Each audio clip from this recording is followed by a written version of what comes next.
Hi there, viewers. Welcome back to the podcast. I recently wrapped up a short meeting with Mr. Boris Otter and Mr. Klaus Reiner. We're collaborating on a video for their upcoming space missions. I guess that has just been the beauty of running this podcast. I have been quite fortunate enough to connect and engage and collaborate with people from all over the world. Whether it be Austria, Hong Kong, Switzerland, um, India, Canada, United States, and I'd like to collaborate with more and more people across the world. And so far, through the course of this podcast, I've mostly had a chance to interact with individuals who have been working within the field of aviation and within the field of aerospace engineering or the private space industry. This episode will mark the inaugural exploration of the armed forces, military leadership, and special operations forces. In fact, this episode is so special that I got a chance to have a conversation with a former Special Forces soldier. My next guest here is Mr. T.D. Richardson, who served in America's most elite special forces unit known as the Navy SEALs. In fact, in my opinion, the Navy SEALs are the most celebrated special operations force on Earth. The Navy SEALs most famously conducted Operation Neptune Spear. In this episode, I got a chance to talk to Mr. Richardson about Hell Week, which is a part of the SEAL selection process. I got a chance to talk to him about his time in the Marine Corps. I also got a chance to uh, learn from him a little bit about what it was like transitioning from the military towards setting up his own company. This episode will mark the 13th episode of the Great Podcast, and more episodes are to come. I have a humble request to all of the viewers to please subscribe to the channel, as it'll enable me to bring more and more guests on the show.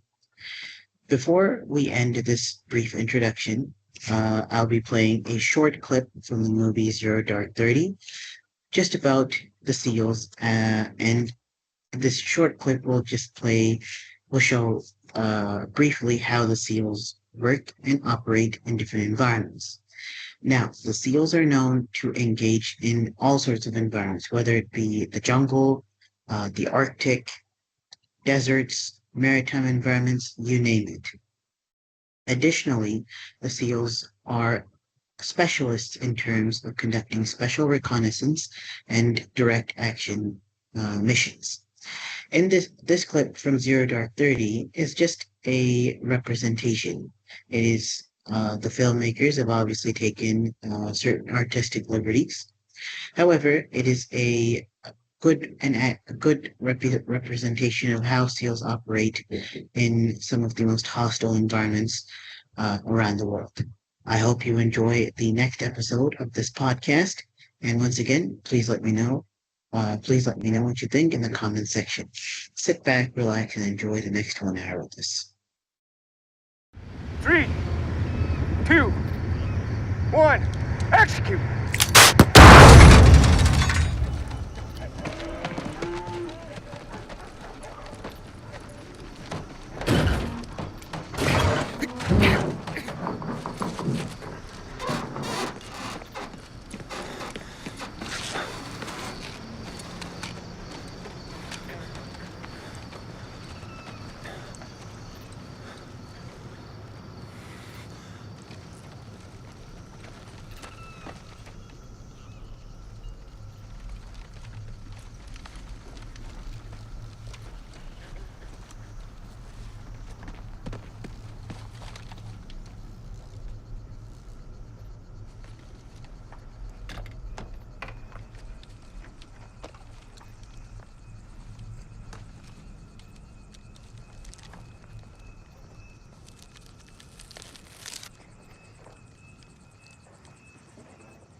Ibrahim!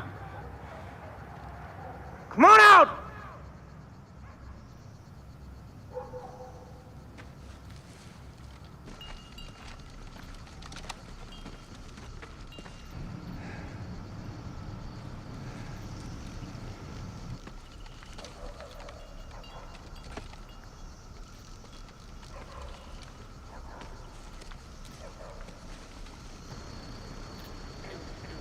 Echo 11 on perimeter. Ready to breach at P2.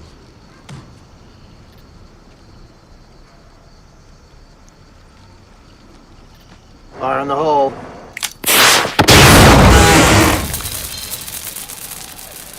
Fail breach! Fail breach! Back it up! Back it up! Main gate!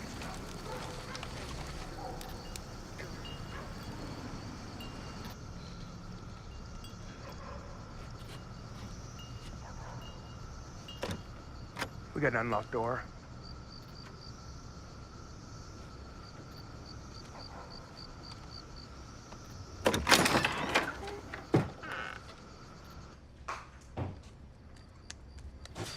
Roar! Roar!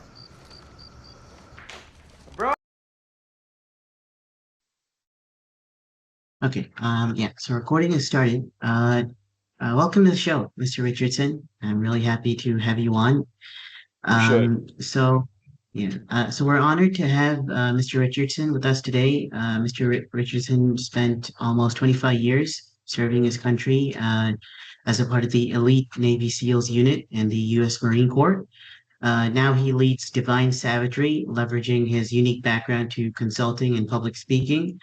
Mr. Richardson holds a bachelor's degree in criminal justice from Sam Houston State University and a master's in military studies from the Marine Corps University. We're eager to get your insights today, sir. And yeah, thank you so much for taking the time out of your busy schedule. Yeah, no worries. Thanks for having me. Appreciate it.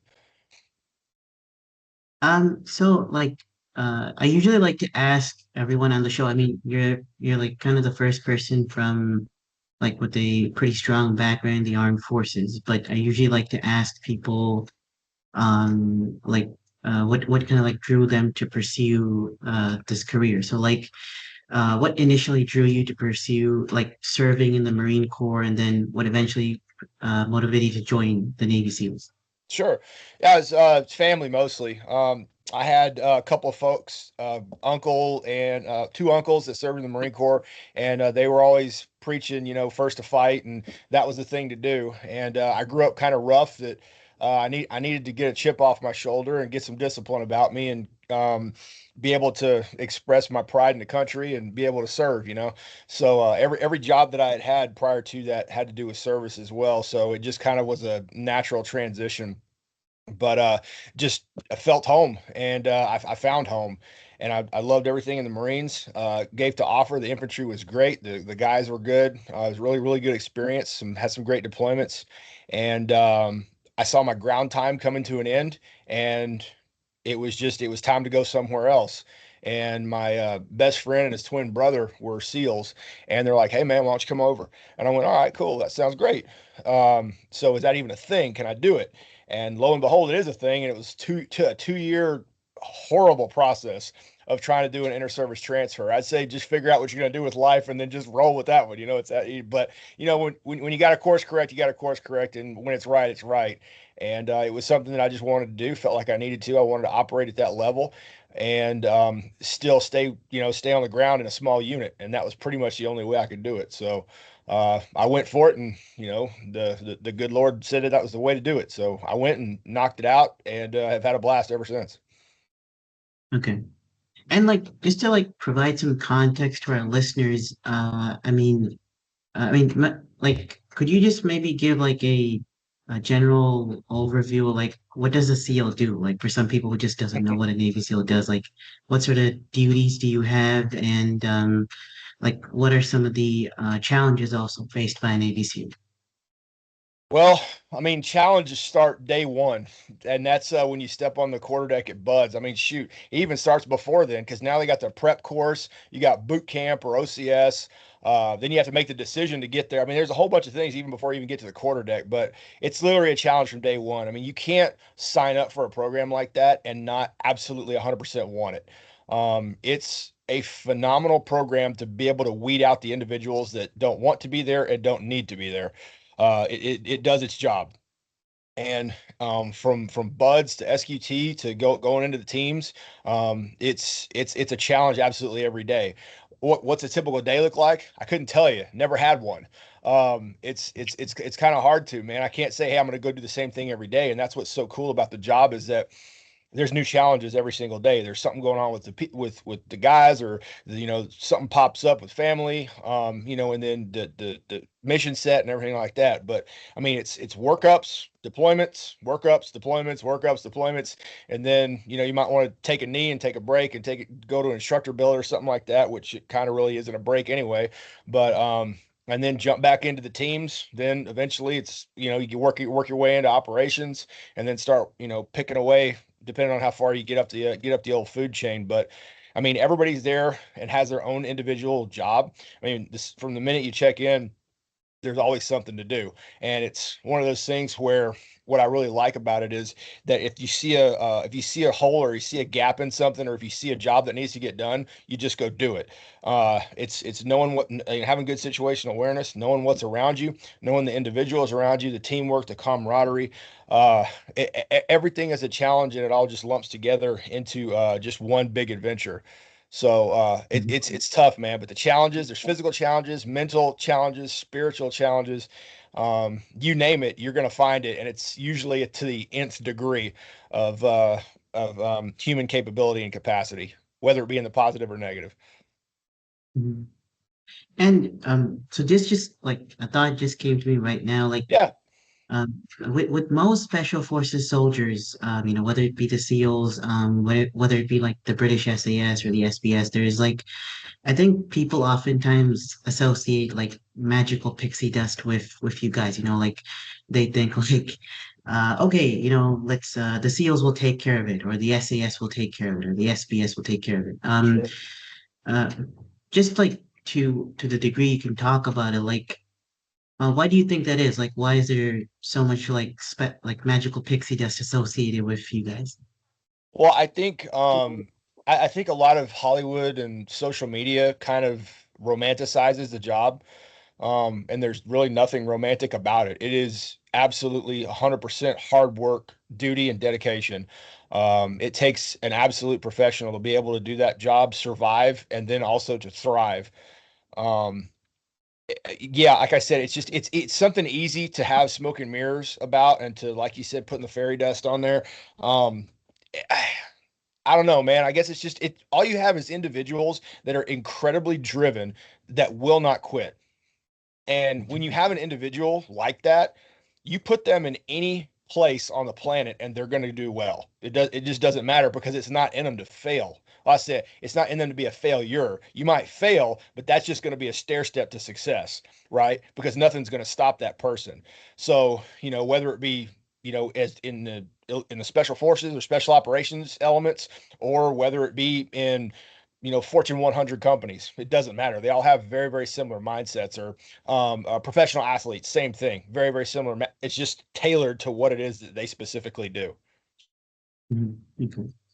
And like the degree to which you like this is maybe you can just answer this like as a yes or no question, but Yeah, man.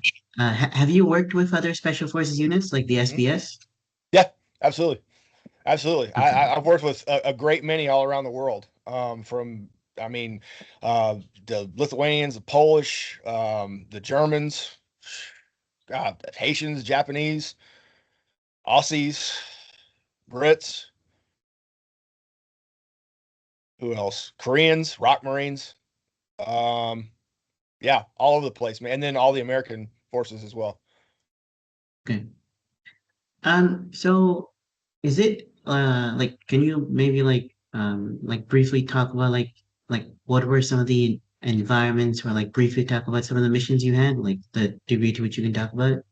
Well, I mean, there's training missions, there's real missions that you go out on, and you're going to do whatever the country needs you to do, whatever it is, wherever it's at. And they always in the Marine Corps, they always say every climb in place. So it shouldn't matter where I'm at, where I'm going. I should be able to go out there and thrive. And then in the teams, it's just a little bit further down the battlefield, understanding what's going on. And it's not one of those things too where a lot of people think, oh, these guys are better than these guys. Well, no, their job's just different. That's all it is. It's, to try to, I know what the other thing is comparing the Marine Corps to the teams, it's you're comparing a surgical knife to a sledgehammer. It's just Mhm. both of them great tools. They're just used for different things. Yeah. So that's kind of what that is. But I mean, as far as the environments, I mean, everything from cold to hot, man, and everything in between.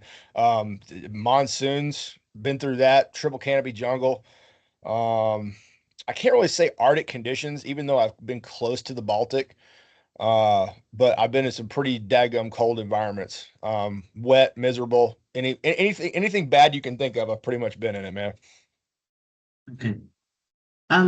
So I think like the next two questions are just kind of like I think they would combine with each other. But at the beginning you talked about buds training, and Mhm. I mean I think the most I'm not sure if glorify is the right word, but everybody knows like SEALs have to go through Hell Week where you don't Mhm. get 6 days of sleep, and the instructors are really like basically you guys are going through like some of the little like the training is quite hard. So like what was the most difficult aspect of Hell Week for you, and like how did you overcome it?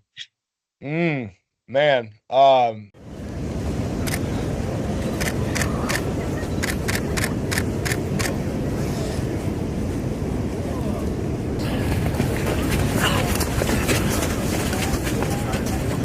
Stand down!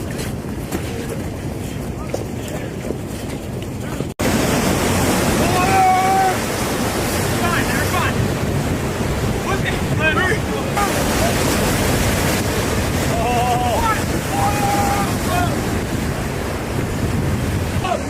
Ready! Up! Ease! Ready! Up! Ease! Ready! Up! Ease! Ready! Up! Water! Ready! Up! Ready! Up! Ready! Up! Ease! Behind them moving!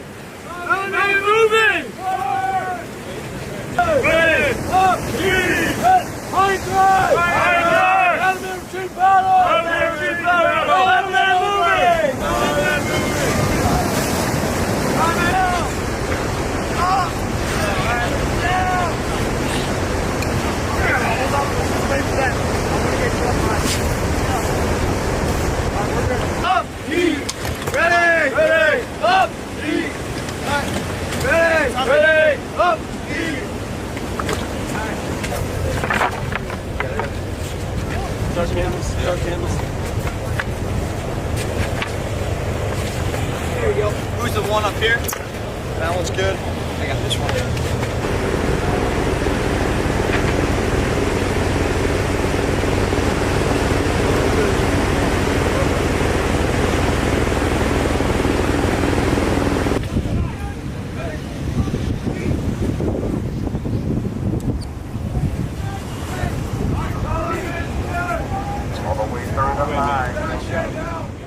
Well, I went through Hell Week. I had a broken bone going into Hell Week, so overcoming that pain and still making it through that was really really rough. But what it made me do was learn to even more so focus outside of myself. I was the class leader, and I had to focus on the class and getting them through, and then trying to keep accountability of everything. And then if there was any instructions given to the class, I was the one going to the instructors, and myself and the LPO were going up there, and we had to relay it back to the class, and we had to have the mental wherewithal to be able communicate effectively to all the guys and make sure they get done. Because if we mess up in the orders that we give to the guys, then the guys are then everybody's going to get in trouble, and the pain train's going to come even further. So it was tough, but yeah, going through Hell Week with a broken bone was bad.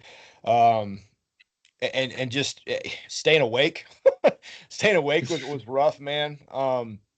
Day 4, you kind of start hallucinating.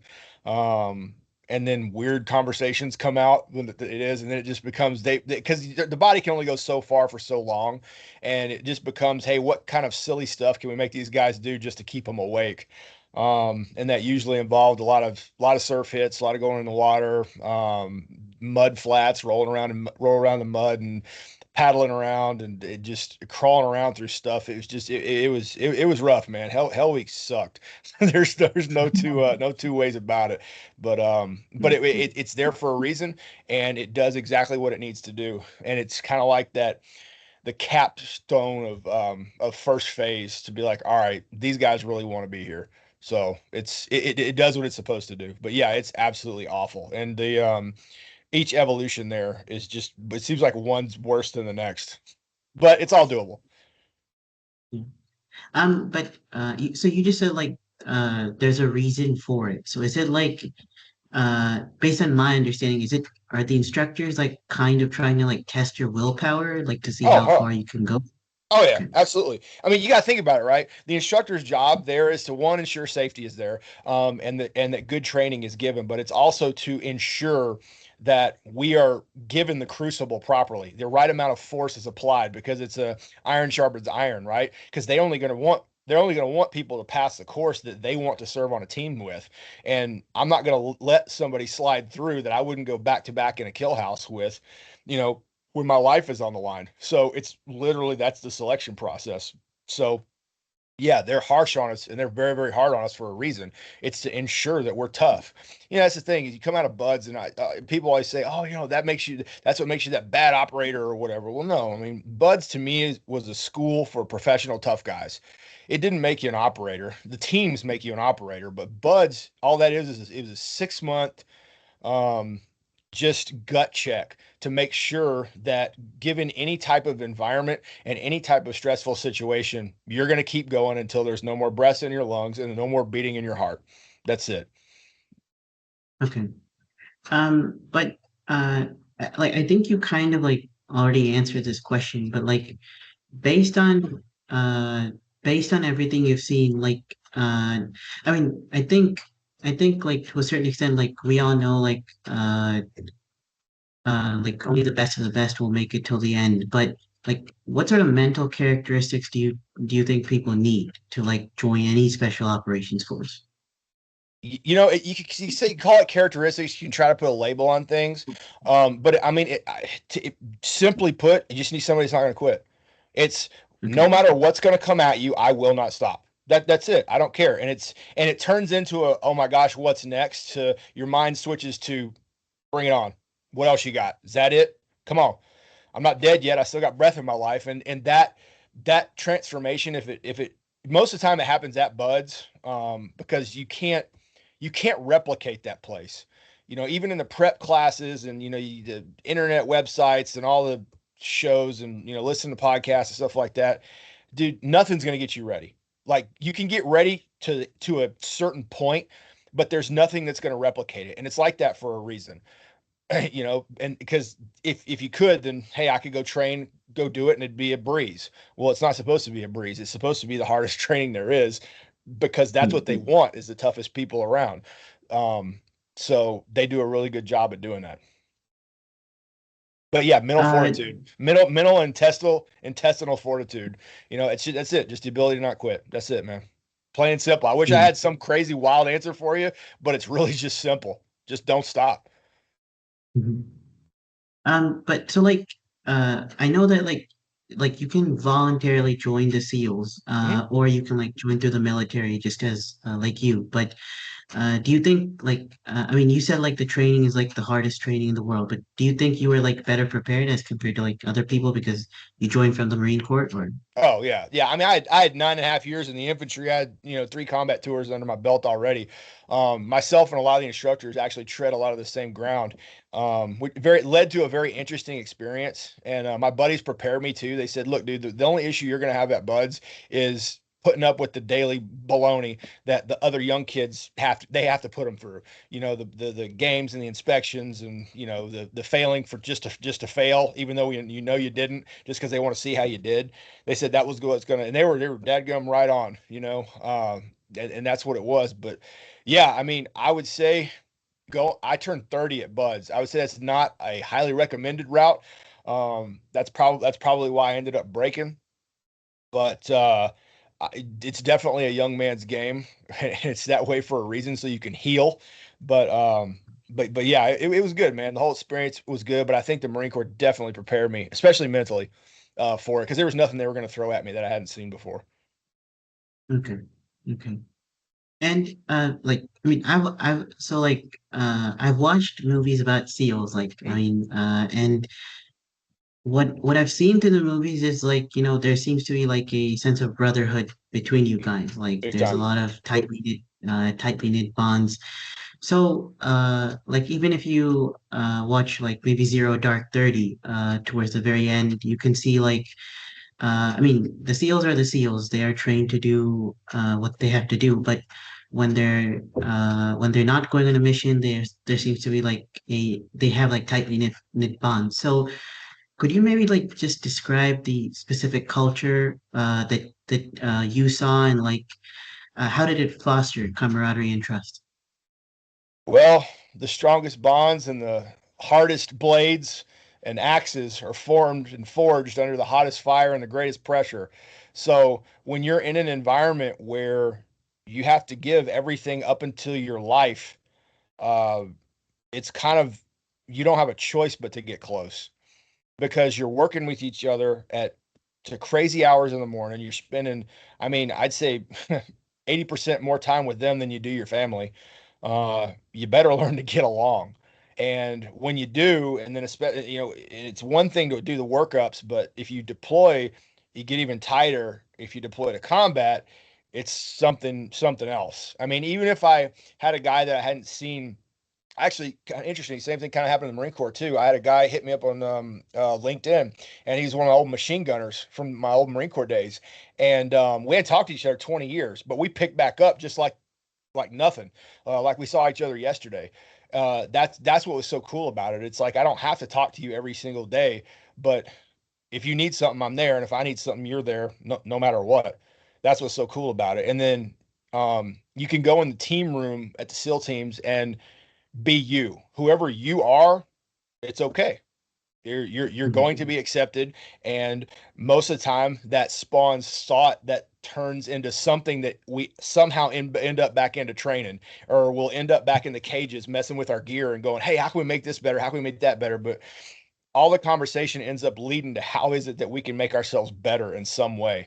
And I just don't think you have that in a lot of places, but it's out of necessity, because like I said, we're in a job where our lives are on the line. So it's ups the stakes a little bit. Mhm.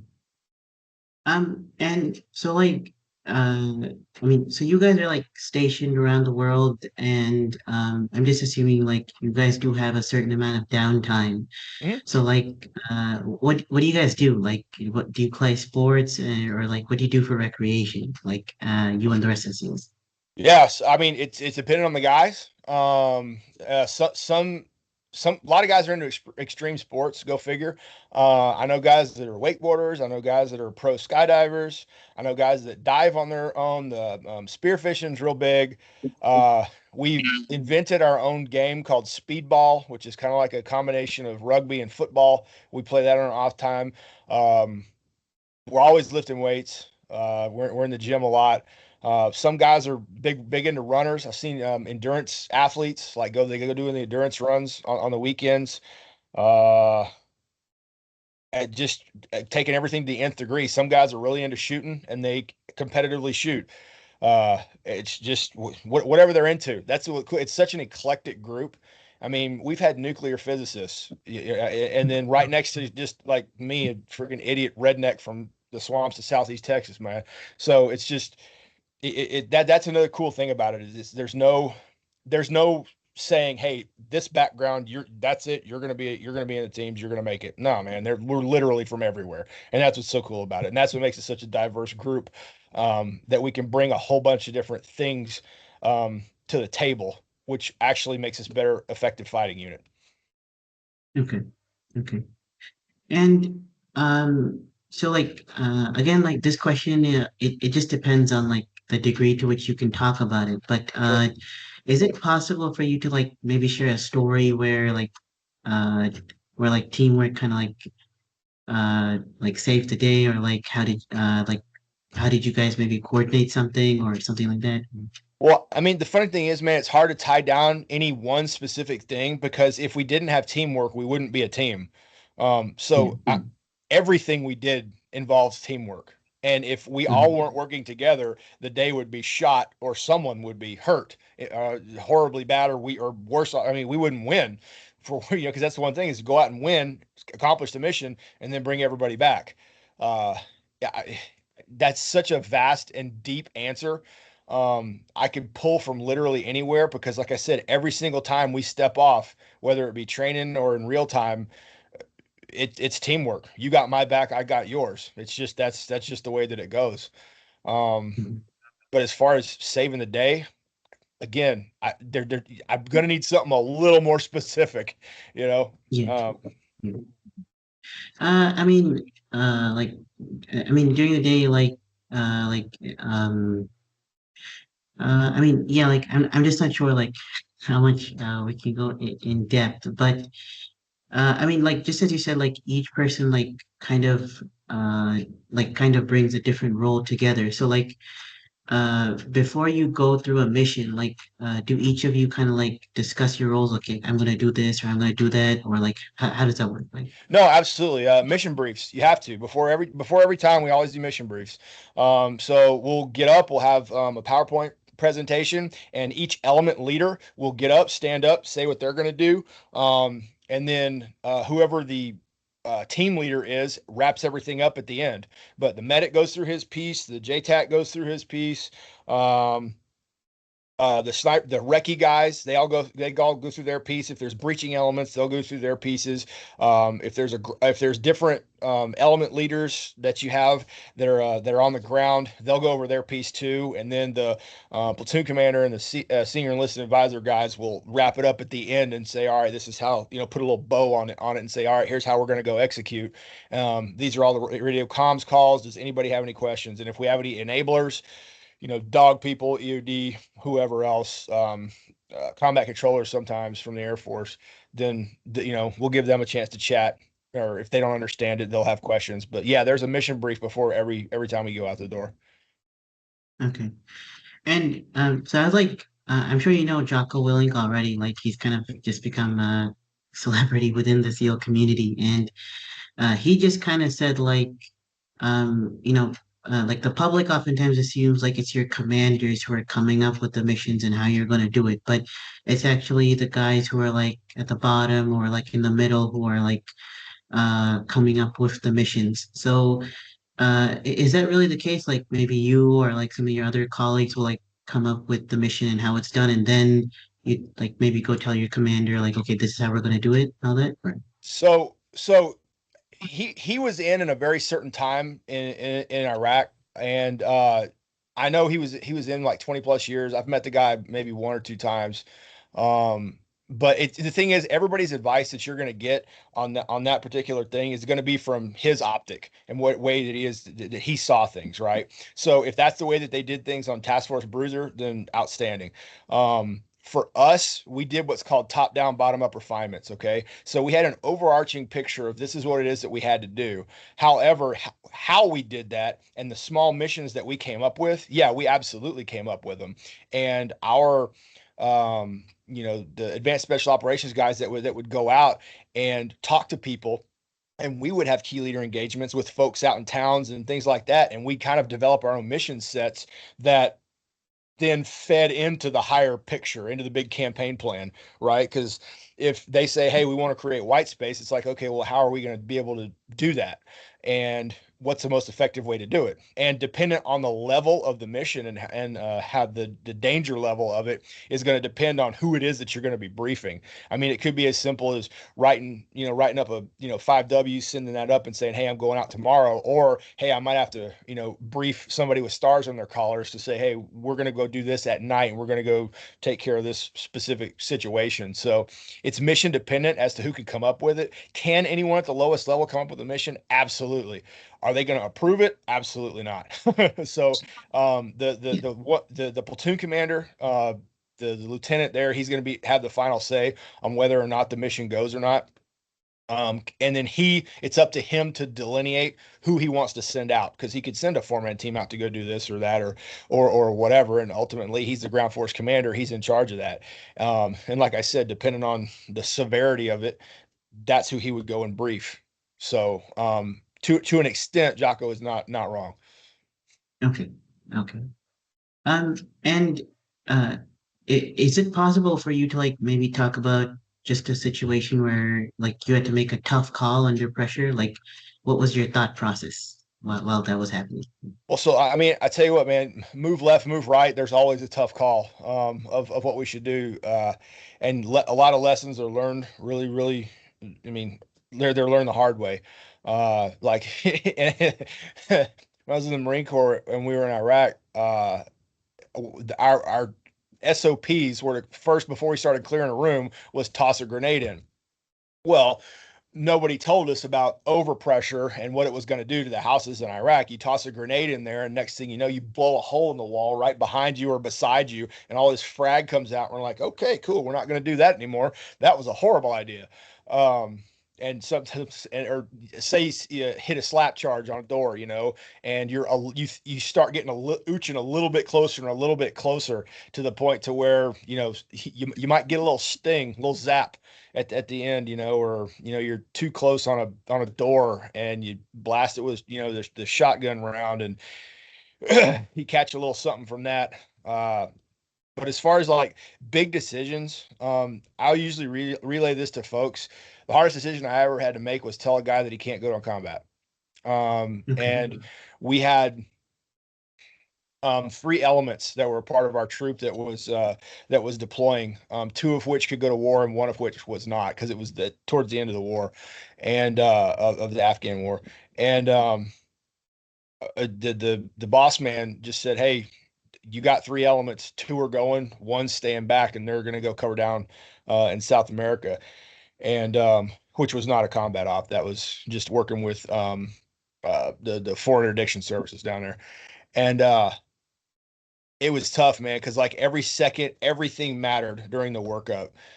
Myself, my senior enlisted advisor, we were just racking our heads. We locked ourselves in an office for like 2 weeks and just had writing all over the walls. There were whiteboards covered in marker, and doing the analysis just came down to who was better and who could we trust, that was going to be on their own, and literally who was the best. And it came down to almost a razor thin decision. But to stand in front of those guys and tell them they're not going to combat after they worked so hard, that was by far the hardest decision I ever had to make. Is tell guys that want to do it, that have trained to do it, and it could have done a phenomenal job, that they weren't going. Yeah, I think that analogy, like that situation of just like choosing who should go, I think this kind of applies to sports a little bit as well, because sometimes the captains and the coaches have to decide, okay, these are going to be like members of the team, and then sometimes they don't. Everyone just doesn't get a chance. So yeah. And like just out of curiosity, like how did your leadership style like evolve through your SEAL career, like from the beginning until the end? Like how did it evolve? I think like any leadership style, it's through experience, trial and error, successes and failures, and the ability to learn. And you have to realize that you're never the smartest guy in the room, even though you might try to be, and you're never going to know everything. And you take hits like that, you become humble really, really, really quick. And if you don't, you're going to get washed out, or everybody's just going to lose respect for you. So I had a lot of experience coming through the Marine Corps. Like I said, 9.5 years there, and then jumping over into the teams. Yeah, it was a culture change, almost a culture shock. And I just had to adapt how I was going to do things, or because you want to be able to lead to where the people will follow you, and be able to have an environment where everybody has a voice and be able to be that humble servant leader. And to me, that type of leader has the most effect, at least positive effect on the guys, and you get the most out of it. You always say respect the man, not the rank. And it didn't matter what was on your collar or on your chest. What mattered what was inside, and the guys see right through that. And if it's anything other than genuine, then your reputation's at stake. And once that happens, then it's sink or swim. Okay. And so the next question I just have is might be like a little bit difficult, but so like before you joined the army and like after now soon once you retire, like how do you think your perception of war has changed like this before you joined the army and now like how's that changed? Well, there's knowledge and there's not knowledge. I had no knowledge of it, and then I had a lot of knowledge of it. Perception, how do I view it? I think I have more respect for it. Okay. When you get put in an environment like that, it's the easiest and hardest thing you have to do. Easiest in the fact that it's live or die. That's pretty much it. And it boils life down to its most simplistic nature of survival. And then by survival, I don't mean just survive to get by, but I mean to survive to win. And then the hardest thing, because you're going to see, like I said before, the best and the worst human nature has to offer. And some guys come out of that and some guys don't. But I think as far as my perception, I earned more respect for it rather than what you see on the movies is something that may be perceived as cool or romanticized. It was the exact opposite of that. But I respect, I say, is the best word I could throw at that, man. Okay. But so like and SEALs are like known to have like access to like the best equipment and technology also plays like a big role in modern warfare. Mm. So like how did like this play a role in like your missions? Like how do you think like advancements in technology like also affected your missions? Well, it helps and it hinders. Hinders in the fact that machines can break. Helps in the fact that it can advance you down the battlefield a little bit more. The unmanned systems have changed throughout the years. The stuff we've got flying overhead that's manned has changed over the years.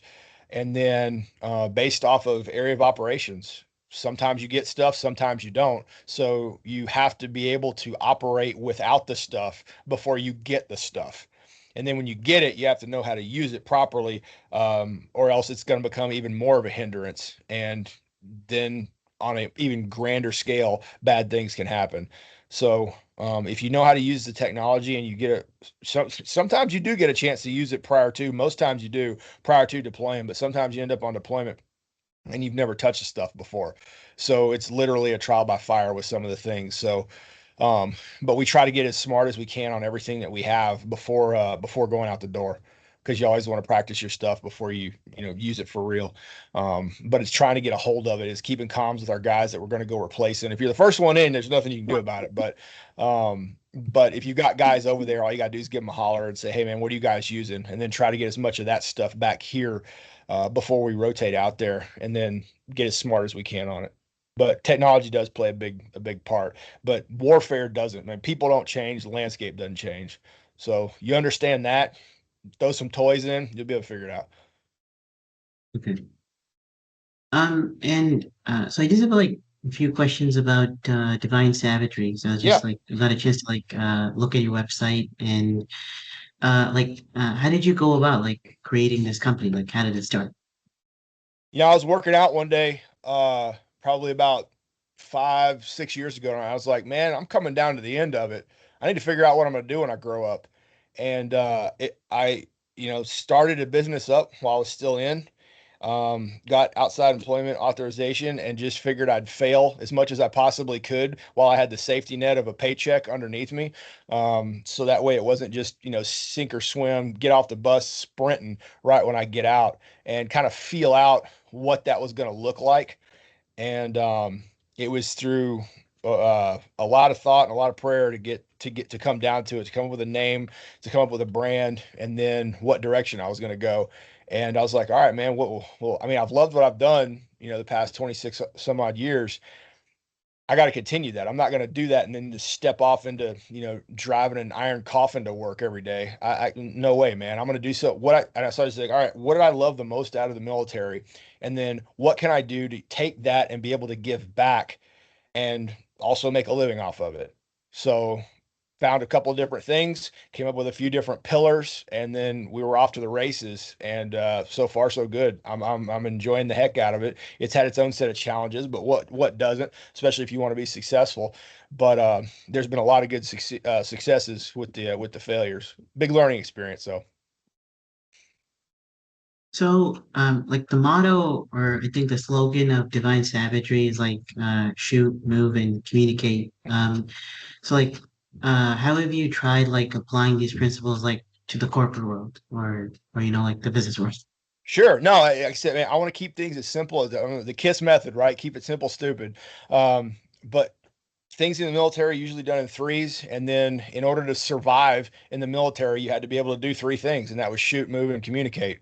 So I took that and then just applied it to the business world, obviously without the shooting part, but what that meant more as to be able to take action. Um, to be able to move out towards whatever your objective is, and then to be able to communicate effectively up and down the chain of command. And the things that I've noticed when talking to big businesses and trying to help them optimize their leadership spectrum, or how it is that they run their business, using the military model and using those very, very simple terms has just gained them ground in a crazy major way. And some of the things that we may find as simple and take for granted, and realize that these people are out here making millions of dollars, yet they can't communicate effectively, or they can't even run a meeting effectively or something like that. But with that, I'm not saying effectively, I'm saying as effective as it could be with that military precision. So what I do is I come in and help optimize things. This is how you might want to organize your crew. This is how you want to set everything up. This is how you want to execute your mission. And then from an operations standpoint, here's how you want to do it. And then from a leadership side, all right, boss man, here's how we want to make people respect you, or have them respect you, and be the most effective unit or business that you possibly can. And it's worked out pretty well. Mhm. Okay. And so like your website mentions like you guys also like do motivational speaking. So Yeah. like uh if it's all right, like could you maybe like describe a specific example of like how you've used your military experience to like motivate a group or an organization? Oh, absolutely. I mean, the thing is that when you walk into a place and people know a little bit about your background, and your background happens to be something similar to mine, it's instant street credibility. And they want to hear what you have to say because you've operated at that level. Professional athletes, especially football teams, they eat it up, man. And I guess it's a very similar mentality. It's just there's no reset button in my world. So you have to you have to put that much more into it. So I think people appreciate that work ethic, that drive, that discipline, and they want to see how it's been applied to human nature. So to be able to take and pull from those stories and pump guys up and kickstart them a little bit.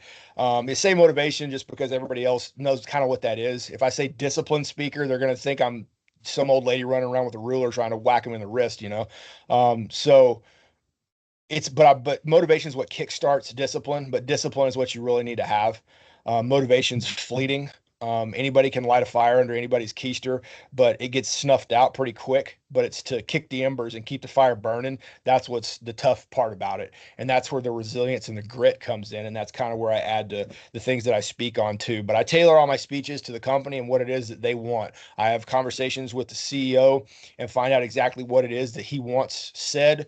I'll even come out and talk to the group, talk to his people, and then fine tune it even a little bit more to give them exactly what it is to make the most effective speech that they possibly could. Vice just being that guy that goes out and has cookie cutter speeches and is a one trick pony, but to have everything tailorable to the individual and to the business, to me, makes it a lot more effective. So I just have like two final questions for you. I've covered a lot so far, but so we were talking about like technology before. I mean, obviously there's like a lot of unmanned systems and etc. But do you think the role of Navy SEALs will change in the future due to like evolving technology or evolving global threats, or will it kind of like stay the same? I think the teams will evolve with whatever the threat is placed. Wherever it's at, where the fifth generation warfare coming out and a couple of different domains of warfare being introduced. I think that they're going to do their absolute, they have been doing their absolute best to stay ahead of the curve and to be that global force competitor that they are. But yeah, I think they'll be able to keep up and be able to not only keep up but be able to thrive because that's just what they do. And uh, my last two questions are like, so as a SEAL, like what were you most proud of accomplishing over so many years? Mm, mm. Bringing everybody back. Okay. Every accomplishing every mission that we set out to do, we accomplished. Um, there, like I said, there were failures along the way, or there were fails along the way, but no failures. And every single time we went out, we brought everybody back. That was huge.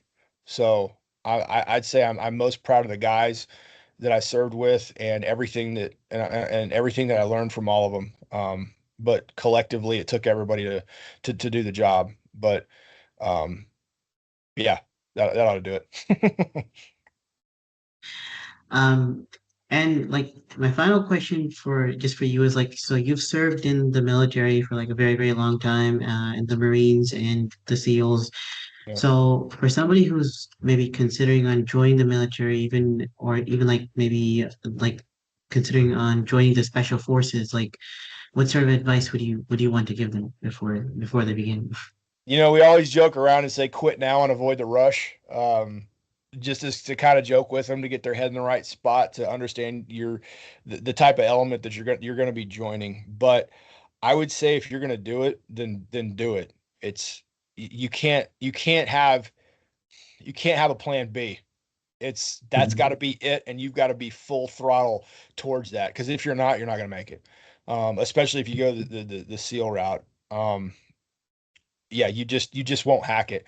And if you're not just it'll help being a good person too, because if you're not, it's really hard to be in that tight knit community and not make waves and cause problems. Um, but study all you can prior to understand, get as much knowledge from as many resources as you possibly can. Find a training program that utilizes your entire capacity, that is not a supernova type training thing, which means star burns its brightest just before it dies. It's train smartly to find it's something that's optimal for you, that's going to get you and your connective tissues and everything as strong as humanly possible before going into it. Because once you get into that initial training, um, I'm not going to say it's smart training because you should never train like that ever, but it's a weeding process. And if your body doesn't hold up and you're not a good dude or good gal, then they're going to kick you out. When you break, because you've just given them the excuse. So don't give them the excuse. You have to go in as strong as possible. So find a good program, understand recovery nodes, sleep, eat right, and get smart and talk to as many people that have tread the ground that you want to go on. Don't go off of YouTube. Don't go off of, the blogs and stuff you read. Go to the people that actually have been in the arena, and they're the ones that are going to give you the best advice. And that's what you ought to go off of, because they made it. True.